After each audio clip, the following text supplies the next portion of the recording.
Hello નમસ્કાર મિત્રો, હું નિકુ જસોયા તમારું સ્વાગત કરું છું આપણા ગુજરાતના એક જંગલમાં. મિત્રો અત્યારે હું જંગલમાં આવી ગયો છું ને કે એવી વસ્તુનું તમને શાક બનાવતા શીખવાનો છું કે જે માત્ર ને માત્ર ચોમાસાના સિઝનમાં જોવા મળે છે અને બહુ ટૂંક સમય માટે જોવા મળે છે. તો ચાલો આજે આપણે જંગલમાં જઈએ અને ત્યાંથી જે ભાજી છે જેનું ખાસ મહત્ત્વ હોય છે ગામડાઓમાં, ખાસ કરીને આ ટાઈપના જે ઇલાકા હોય છે એમાં. તો મિત્રો આ તમને એક ઝાડ કે છોડ કે વેલ, તમે વેલ કહી શકો આને, હું દેખાડી રહ્યો છું. એ છે રાડા રૂડીના ફૂલ, એટલે કે વસેટીની ભાજી પણ જેને કહેવામાં આવે છે, વસેટીના ફૂલ બી જેને કહેવામાં આવે છે. તમે નજીકથી બી જોઈ લ્યો. તો મિત્રો અત્યારે હું એક જંગલમાં આવી ગઈ છું. કાઠિયાવાડનું એક જંગલ છે. તમને જો આઈડિયો આવતો હોય તો બી કહેજો કે આ કયા એરિયાનું સીન હોઈ શકે. અમારા ખીજડીયાથી ખાસું એવું દૂર છે આ, પણ ફક્ત ને ફક્ત મિત્રો હું તમારા માટે અહીંયા આવી ગયો છું કારણ કે તમને દેખાડી શકું કે જે આ રાડા રોડી હોય છે, જે એની જે ભાજી બનતી હોય છે એ કેવી રીતે બને, ક્યાં કેવી રીતે ઉગતા હોય છે. જુઓ તો આ ટાઈપનો મિત્રો એકદમ વીડી ટાઈપનો વિસ્તાર છે અને ડુંગરા વેરીઓ છે થોડો, એમાં આવી રીતે જે ઝાડી હોય એમાં આ વેલ હોય ઉપર ચડતી હોય છે. અને જો એમાં વચ્ચે જે મિત્રોને આવી રીતે આપણે આના ફૂલ છે એ આંબવાના હોય છે. જો તમે જો આવી રીતે આખા ઝુમખા ને ઝુમખા મિત્રો આવતા હોય છે. તો આપણે આખા જે ઝુમખા હોય ફૂલના એ જ તરત તોડી લેશું અને ત્યારબાદ આપણે એને નિરાતે સાફ કરીશું. હું તમને નજીકથી બી થોડા સીન દેખાડી દઉં જેથી તમને આઈડિયો આવે. થોડું મહેનતવાળું કામ છે પણ મિત્રો વસૂલ છે, કારણ કે આ જે વસ્તુ છે આથી સારી વસ્તુ હોઈ ન શકે માણસો માટે. કારણ કે જે આની શુદ્ધતા, સાત્વિકતા અને ઓર્ગેનિકતા હોય ને મિત્રો, મને નથી લાગતું કે બીજે ક્યાંય હોઈ શકે, કારણ કે આ જંગલ વિસ્તારની વસ્તુ છે એટલે કોઈ પણ જાતની એમાં છેડછાડ નથી કરવામાં આવેલી હોતી માનવો દ્વારા.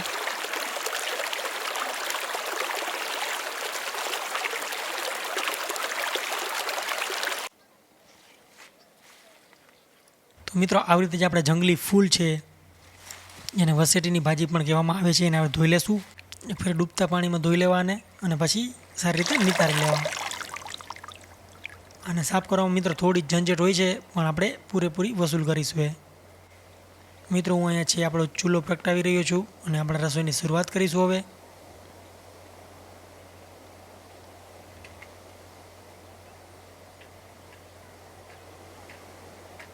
અમારે ચોમાસાના સમયે મિત્રો ખીજડીયામાં ખૂબ જ પવન હોતો હોય છે, એના કારણે બધી વસ્તુમાં ખાસી એવી તકલીફ પડતી હોય છે, કારણ કે દરિયા કિનારો નજીક હોવાથી આ વસ્તુ થતી હોય છે. જો અંતે આપણો ચૂલો સળગી ગયો. નિરાતે મિત્રો આને સળગવા દઈએ અને બાજુમાં છે આપણે બીજી પ્રોસેસ ચાલુ રાખીએ. જો હું નિરાતે બેસી ગયો છું મિત્રો,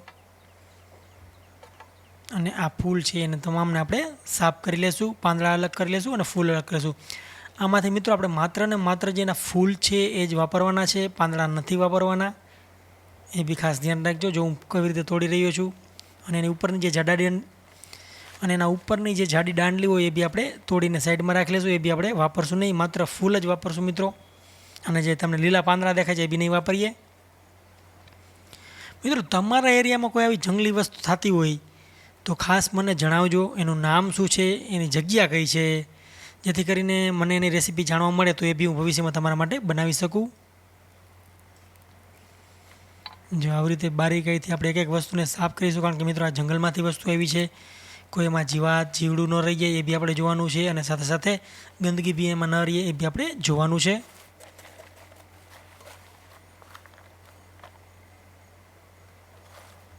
તો જો આપણા ઓલમોસ્ટ બધા ફૂલ છે મિત્રો એ સાફ થઈ ગયા છે. હવે આપણે આગળ આપણી રસોઈ છે એને વધારીશું.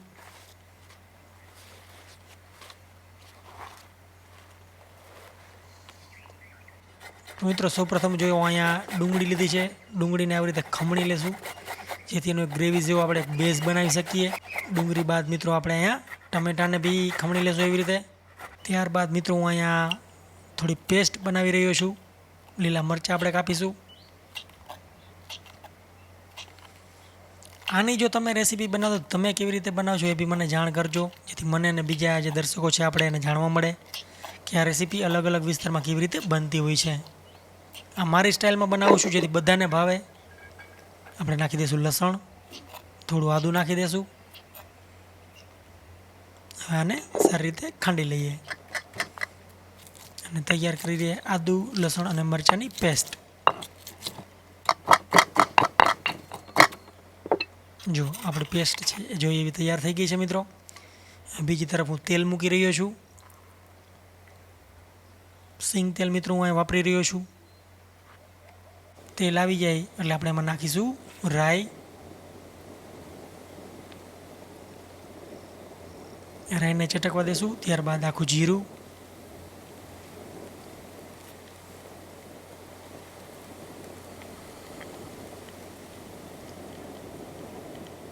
અને હવે નાખી દઈએ આપણે જે પેસ્ટ બનાવી એ. ધીમા ટાપાને એકદમ સારી રીતે પાકવા દઈએ કે તેમાં કચાશની છે એ સ્મેલ ન આવે. થોડી હિંગ નાખી દઈએ. થોડી વાર માટે નિરાતે પાકવા દઈએ. અને હવે ડુંગળી, આપણે જે ડુંગળીની પેસ્ટ કરી હતી ખમણીને એ હું અહીંયા નાખી રહ્યો છું.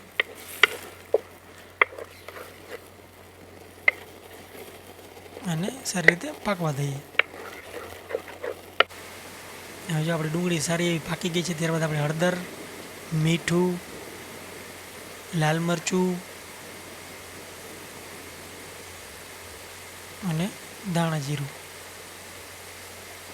આમ તો થોડી અલગ રીતની ગ્રેવી બનાવી રહી છે એટલે મેં બધા મસાલા ભેગા નાખી દીધા છે. આમ ગ્રેવી નોર્મલ જ છે પણ આપણે જે કાઠિયાવાડી ટાઈપનું હોય એમાંથી થોડુંક ભૂના મસાલા ટાઈપનું હોય કે જેમાં મસાલા પહેલાં બધા પડી જાય અને સાથે સાથે નિરાતે પાકતું રહીએ એટલે બધા મસાલાનો એકદમ અલગ ફ્લેવર આવે. થોડો નોર્થ ઇન્ડિયન ટાઈપ બી બનશે આમ દેશી જ. આપણે ડુંગળીના મસાલા પાકી રહ્યા છે. હવે આપણે નાખી દઈશું આપણું જે ટમેટું ખેમણું તો એની પેસ્ટ બનાવી હતી એ. અને એકદમ સારી રીતે મિત્રો પાકવા દેશું.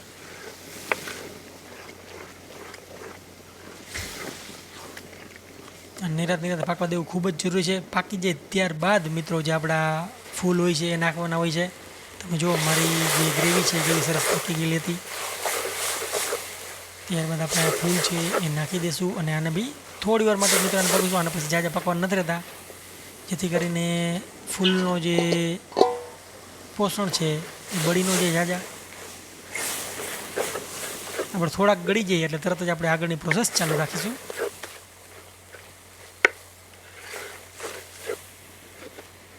જો મિત્રો એકદમ અલગ વસ્તુ દેખાઈ રહી છે. આ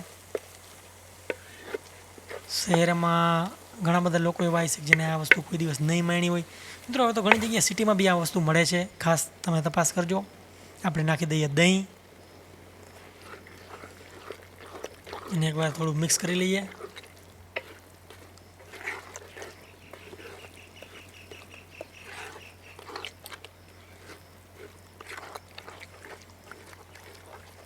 સારી રીતે મિક્સ કરવું ખૂબ જ જરૂરી છે. તમે કઈ રીતે બનાવો છો મિત્રો ખાસ કોમેન્ટ કરીને જણાવજો મને. આખો શાકનો લુક જો આખો લુક જ બદલી ગયો છે મિત્રો અત્યારે.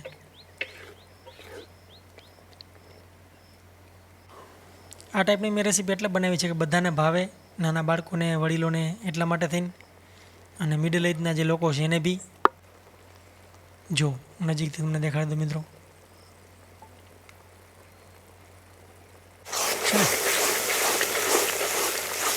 મિત્રો આપણું શાક છે એ સારું એવું પાકી ગયું છે. આપણે આને ઉતારી લઈશું.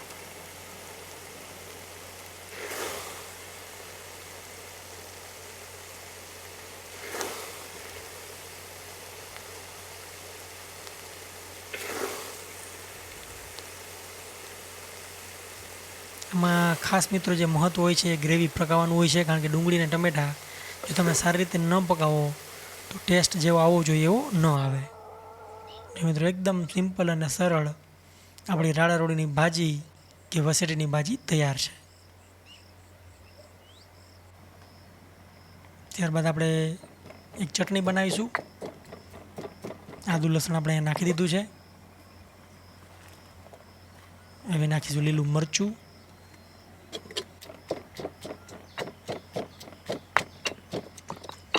આ બધીને સારી રીતે વ્યવસ્થિત ખાંડી લેવાનું. ત્યારબાદ આપણા જે વસેટીના ફૂલ હતા રાડા રોડીના એ નાખી દઈએ.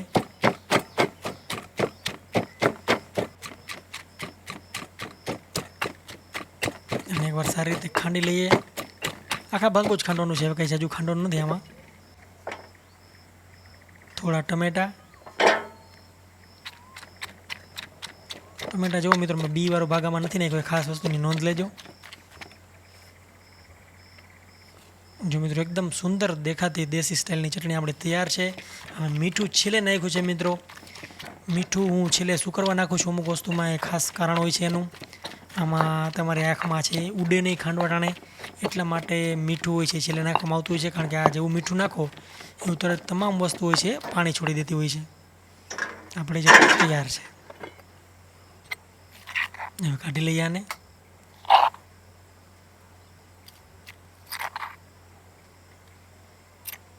તો એક જ વસ્તુમાંથી મિત્રો આપણે અહીંયા બે અલગ અલગ રેસીપી બનાવી છે.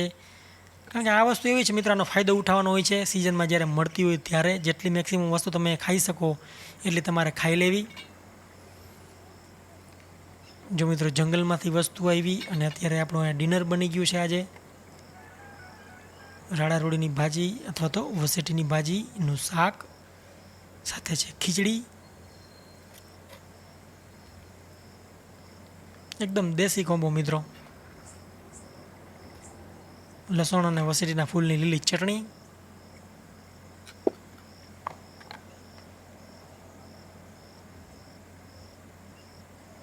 મરચાં રાખ્યા છે મિત્રો મેં રાયતા, અને રોટલી સાથે રોટલો. તો મિત્રો આપણે તૈયાર છે એકદમ શુદ્ધ સાત્વિક, તમે કહી શકો દેશી. આથી સારું દેશી ભોજન હોય જ ન શકે. જંગલમાંથી સ્ટ્રેટ આવ્યું છે એટલા માટે. હું આશા કરું છું આ વિડીયો તમને પસંદ આવ્યો છે. લાઇક કરજો, શેર કરજો અને કોમેન્ટ કરવાનું ભૂલતા નહીં. આવજો.